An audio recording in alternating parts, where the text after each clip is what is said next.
I am honored to be given this opportunity to talk to you about a new way of looking at cancer.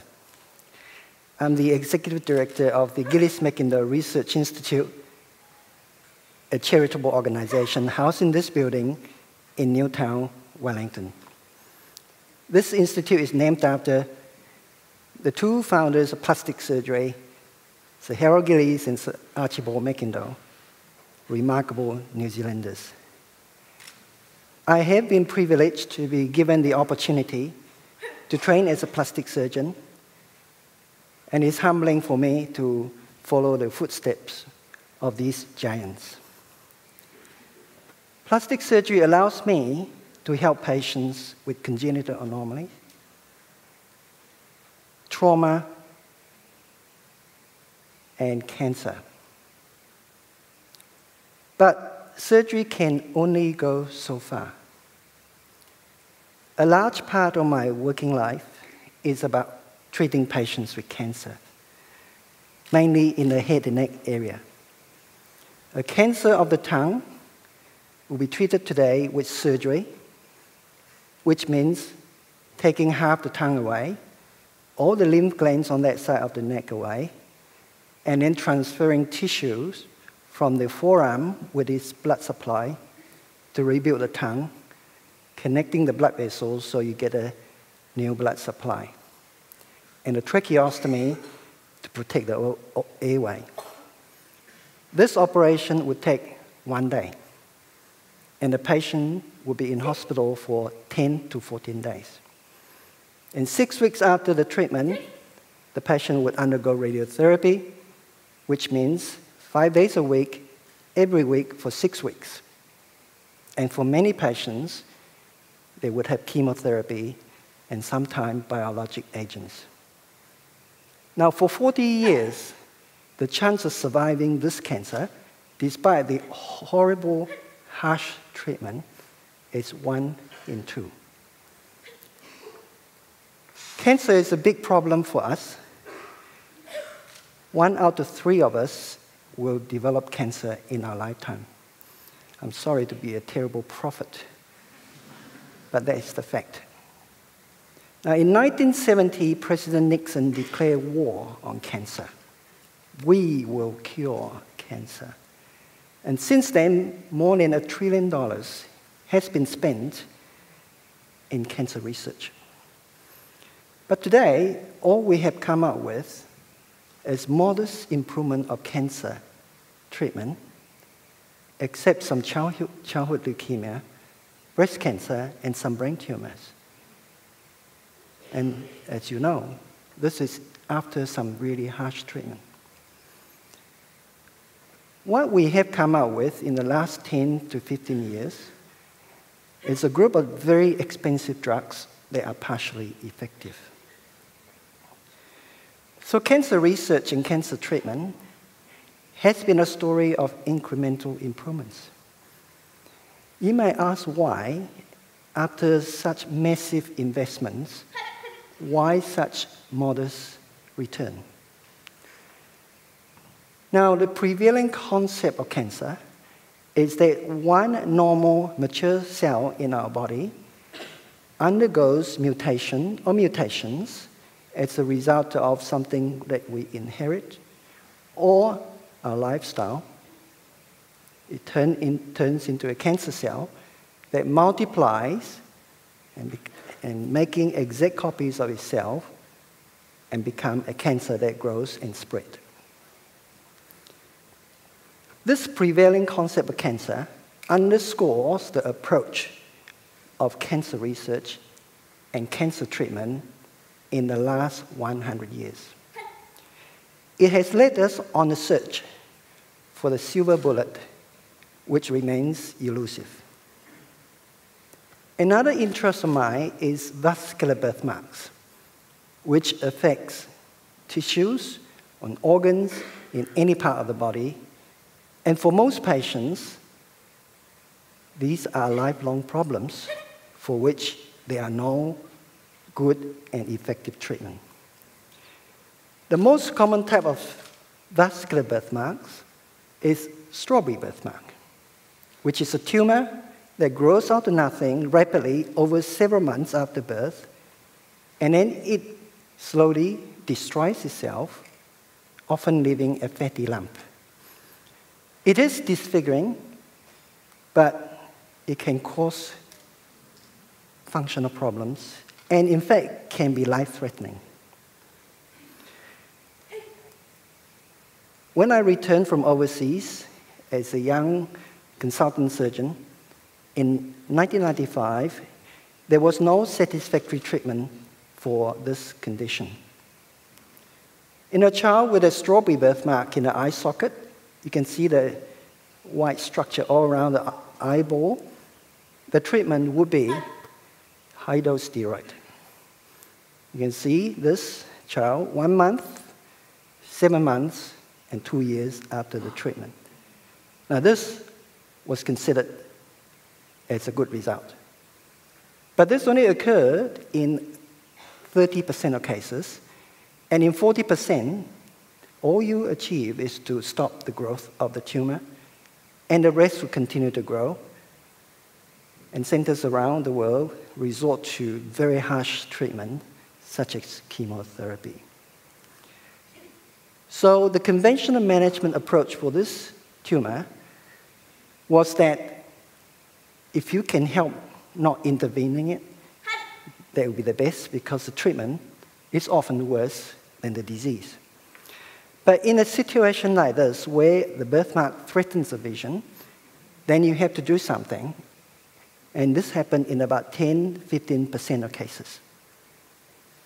You resort to high-dose steroid to stop the growth, and over a number of years, do surgery and laser. And this is what you can achieve. Now, it looks wonderful, but really isn't. This is a bad treatment.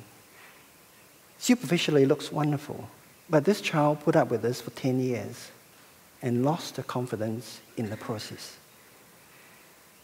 Now, this was a 6-year-old girl, one of my first patients, with a fatty lump on the cheek and the upper lip as a result of a large strawberry birthmark treated in the conventional way. This is what I did for her. She and her family were delighted with this outcome. But I was profoundly unhappy, because her mother showed me these other photographs. And it was clear to me then that we should find a treatment that allows us to intervene between those photographs. But we did not know how, because we did not know what causes this condition. This compelled me to retrain as a research scientist, because I thought it was important to figure out what happens between these photographs in order to come up with a more effective treatment. I also believed then that if we can understand the nature and the cause of strawberry birthmark, we will be one step closer to the cure for cancer. But there were many obstacles. I never had any training in laboratory research. Couldn't get any research grants.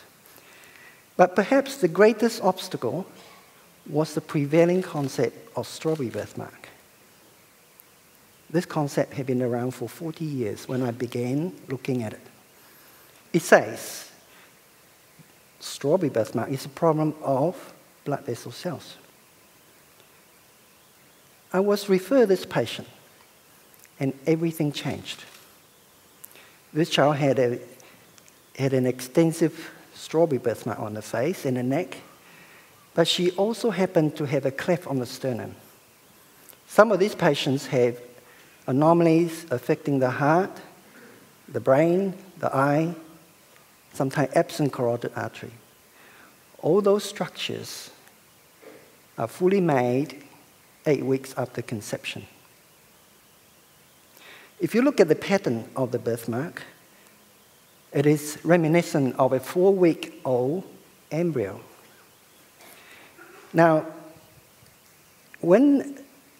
soon after conception, our face is made out of cells that travel long distances from the back of our head to the front, and moving forward like finger-like structures we call processes. And these processes then fuse, forming half a face and joining with the other side. Here is the frontal nasal process that form our forehead and our nose. This forms our upper jaw, lower jaw, and the neck. Here is a developing eye. Here, the ear, and here, the mouth. Now, this is a video of a 4-week-old embryo after conception. You can see those processes coming here. This is the head, and that's the developing heart. Now, this is just here to remind ourselves that once upon a time, we had this glamorous look of a fish.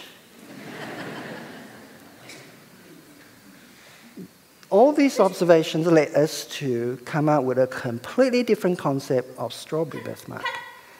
We said strawberry birthmark is a problem of stem cells, and if that is so, they must be regulated by primitive systems.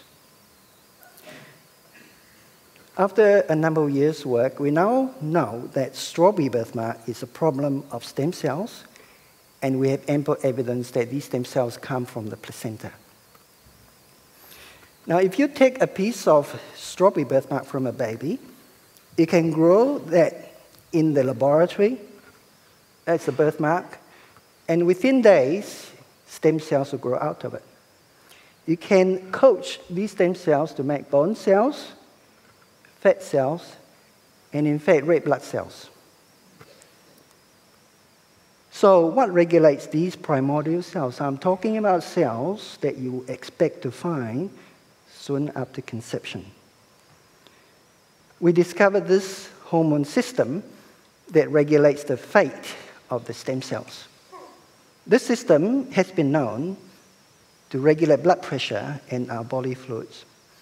But we discovered that this system is vitally important in controlling stem cells. So these discoveries underscore the new and effective treatment of strawberry birthmarks. This system can be blocked with simple medications. Betablockers, it's a group of drugs that we use for treating high blood pressure. We just use low dose of this to treat strawberry birthmark. So this is a child with a strawberry birthmark inside the eye socket. Here, pushing the eye up, and in the cheek. She was treated with this medication twice a day by mouth, and that was 1 week after treatment. You can see the eyes are now at the same level. A month later, 5 months later, and that was her at age 3. Another child with a large birthmark on the nose, 8 weeks after treatment. This is treatment at home, not in hospital. Another child with multiple strawberry birthmarks on the skin, but also in the liver. Here, and this was causing deranged liver function with jaundice. The child was heading to liver failure. Here, 4 weeks later after that treatment, you can see most of their birthmarks disappear from the skin and from the liver. Here, 7 months and 12 months after treatment. Now, we predicted that if we block this step here, ACE, we could achieve the same outcome. And we conducted the world's first ever clinical trial using this approach to treat a tumor. This was one of the children we treated, 5 months old child with a large birthmark on the face, 4 weeks after treatment. And I was delighted that Mom brought her to see me just before she went to school.